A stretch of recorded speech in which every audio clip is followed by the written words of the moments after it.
السلام علیکم ورحمۃ اللہ وبرکاتہ۔ ویڈیو شروع کرنے سے پہلے درود شریف پڑھتے ہیں، آپ بھی پڑھیے۔ صلی اللہ علیہ سیدنا محمد وعلی آلہ وصحبہ وسلم۔ آج ہم ریئیکٹ کریں گے ڈاکٹر اسرار صاحب کے بیان پر، جس کا موضوع ہے رمضان کی فضیلت اور مسائل۔ دین کی بات پھیلانا صدقے جاریہ ہے۔ چلو شروع کرتے ہیں، بسم اللہ الرحمن الرحیم۔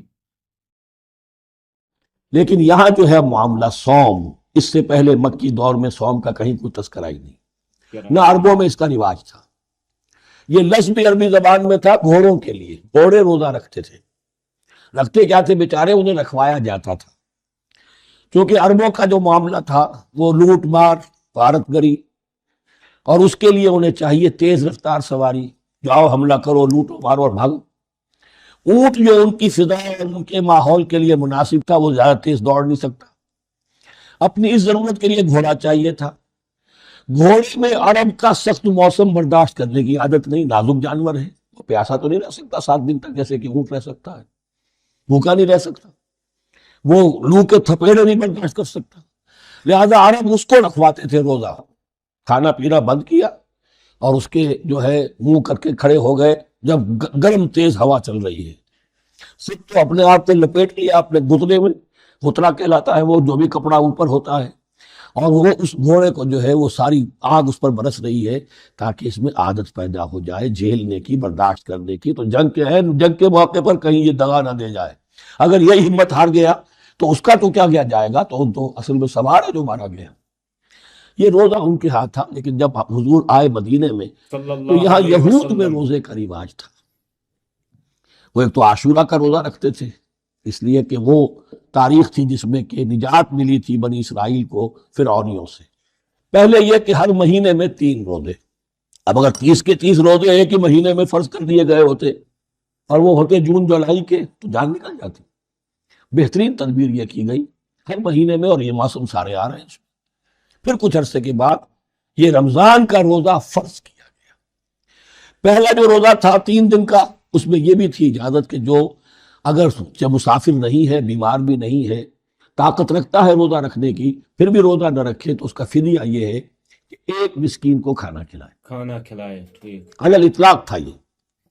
جب رمضان کے روزے کی فرضیت ہو گئی تو اب یہ فدیہ نہیں ہے، البتہ حضور نے اس کو باقی رکھا ایسے شخص کے لیے جو بہت بوڑھا ہے، یا کوئی خاتون بہت بوڑھی ہے برداشت نہیں کر سکتی، یا کوئی بیمار ہے، کسی سخت ایسی بیماری میں ہے کہ روزہ اس کے لیے جان کے لیے ہلاکت کا اندیشہ ہو سکتا ہے، اس کے لیے فدیہ برقرار رکھا۔ عام طور پر صحت مند شخص بھی، مسافر بھی نہ ہو، اس کے لیے یہ رعایت ختم ہو گئی۔ یہ ہے ان آیات کی تعبیر جس پر میں پہنچا ہوں، اور بہت پہلے پہنچ گیا تھا، لیکن چونکہ اکثر مفسرین نے یہ بات نہیں لکھی ہے تو میں جھجکتا رہا، لیکن بعد میں مجھے معلوم ہوا کہ مولانا انور شاہ کاشمیری رحمۃ اللہ علیہ کی رائے یہی ہے، تو مجھے اعتماد ہو گیا۔ اور پھر مجھے اس کا ذکر جو ہے یہ تفسیر کبیر میں امام راضی کے ہاں بھی مل گیا کہ متقدمین کے ہاں یہ رائے موجود تھی کہ پہلی 2 آیتیں جو ہیں اس روزے سے متعلق، یہ رمضان کے روزے سے متعلق نہیں ہے، بلکہ وہ 3 ہر مہینے کی 13، 14 اور 15 ایام 20 کے روزے حضور نے بعد بھی رکھے ہیں نفل، لیکن شروع میں یہ 3 روزے رکھنے کا حکم دیا گیا تھا۔ پہلی 2 آیتیں اس 6 آیتوں پر مشتمل رکوع، اور یہ ایک عجیب مقام ہے۔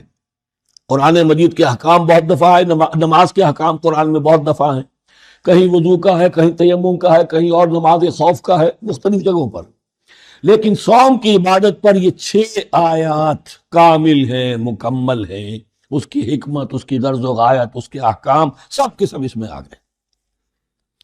اب پہلی 2 آیتیں کون سی ہیں؟ یا ایھا الذین آمنوا کتب علیکم الصیام کما کتب علی الذین من قبلکم لعلکم تتقون۔ اے ایمان والو، تم پر بھی فرض کیا گیا روزہ رکھنا، جیسے کہ فرض کیا گیا تھا تم سے پہلوں پر، تاکہ تمہارے اندر تقوی پیدا ہو جائے۔ بے شک وہ جنگ کے لیے کرواتے تھے گھوڑوں کو تیار، تمہیں تقوی کے لیے اپنے آپ کو تیار کرنا ہے، بھوک کو قابو میں رکھ سکو، شہوت کو قابو میں رکھ سکو، پیاس کو برداشت کر سکو۔ اللہ کی راہ میں جنگ کے لیے تمہیں نکلنا ہوگا، اس میں بھوک بھی آئے گی، پیاس بھی آئے گی، اپنے آپ کو تیار کرو جہاد کے لیے۔ اور یہ بات واضح ہو جائے گی، اگلے رکوع سے قتال کی بحث شروع ہو جائے گی۔ روزے کی یہ گفتگو ہو رہی ہے تمہید قتال کے لیے، جیسے گھوڑوں کو تیار کیا جاتا تھا، صوم رکھوایا جاتا تھا قتال کے لیے۔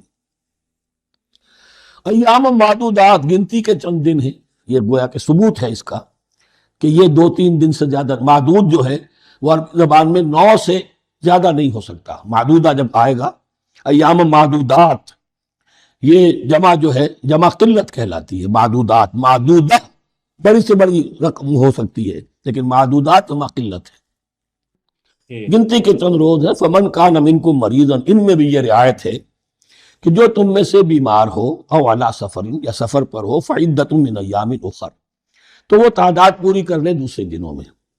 وعلی الذین یطیقونہ، اور جو اس کی طاقت رکھتے ہوں، فدیۃ طعام مسکین، وہ فدیہ دے، ایک مسکین کا کھانا کھلانا۔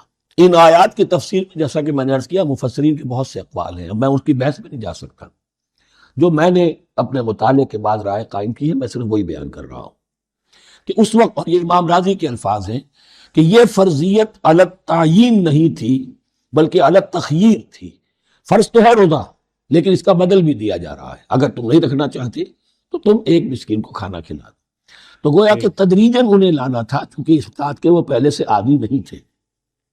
فمن تطوع خیرا فهو خیر اللہ، اور جو اپنی جی سے، اپنی مرضی سے خیر کرنا چاہے تو اس کے لیے خیر ہے، روزہ بھی رکھے اور مسکین کو کھانا بھی کھلائے، دونوں کام کرے، تو اس میں کوئی رکاوٹ تو نہیں، اس کے لیے بہتر ہوگا۔ وَأَن تَصُومُوا، اور دیکھو اگر روزہ رکھو، خیر لکم ان کنتم تعلمون، یہ تمہارے لیے بہتر ہے اگر تم جانو۔ اب یہاں بھی ایک طرح کی رعایت کا انداز ہے۔ اب آ رہی ہیں 2 آیتیں جو خاص رمضان کے روزے سے متعلق ہے، حکمت اور غرض و غایت۔ پھر ایک آیت طویل آئے گی، احکام، اور پھر ایک آیت آئے گی لٹمس ٹیسٹ۔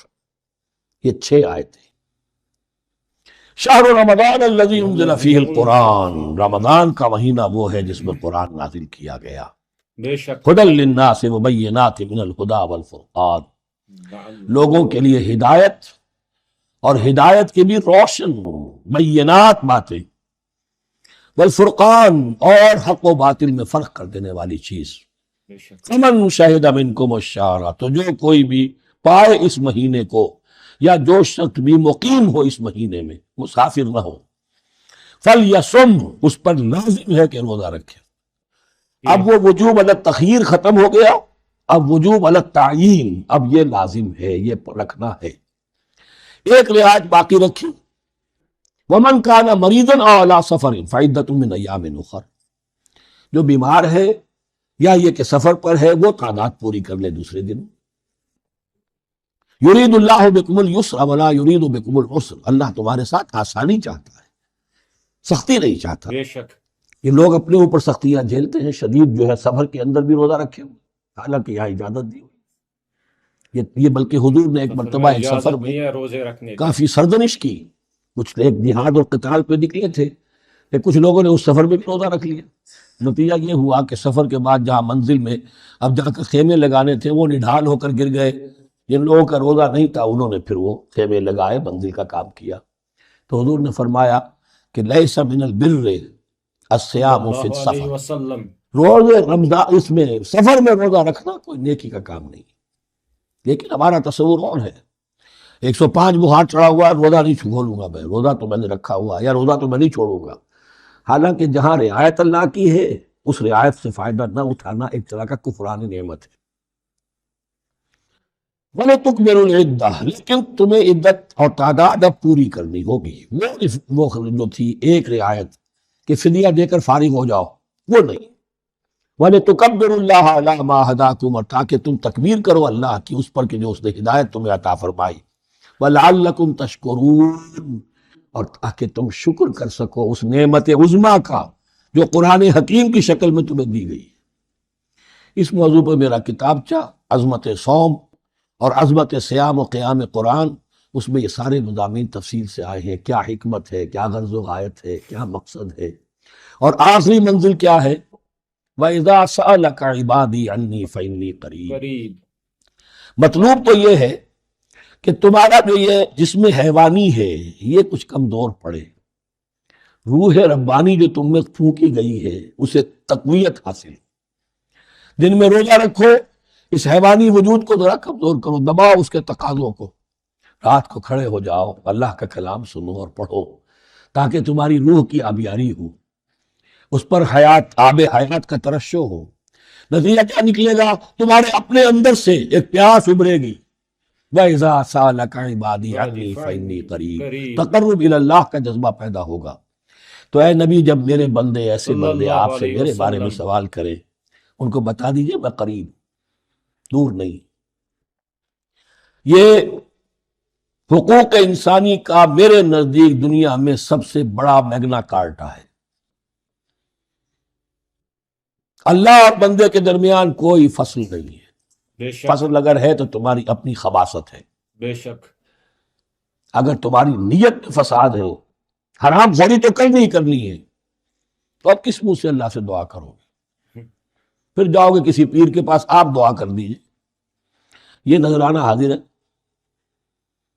یہ طریقہ کیا ہے؟ انسان کا نفس حائل ہے اور کوئی نہیں، بے شک، ورنہ ہم تو مائل بے کرم ہیں، کوئی سائل ہی نہیں، راہ دکھنا ہے کسی رہنمی منزل ہی نہیں، کوئی پوپ نہیں، کوئی پنڈت نہیں، کوئی پادری نہیں، کوئی پیر نہیں، کوئی نہیں، جب چاہو اللہ سے ہم کلام ہو جاؤ، اس سے بڑا بے حق شک، کوئی نہیں۔ کیوں خالق و مخلوق میں حائل رہے پردے، پیران کنیسہ کو کنیسہ سے اٹھا دو۔ تو آپ نے یہ بیان دیکھا ہے کہ ڈاکٹر اسرار صاحب کیا کہہ رہے تھے اس بیان میں؟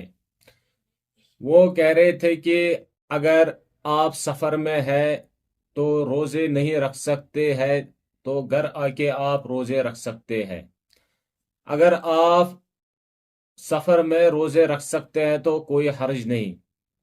تو دوسری بات کہہ رہے تھے کہ جو گھر میں بزرگ ہے وہ اگر روزے نہیں رکھ سکتے تو وہ روزے کا کفارہ بھر سکتے ہیں۔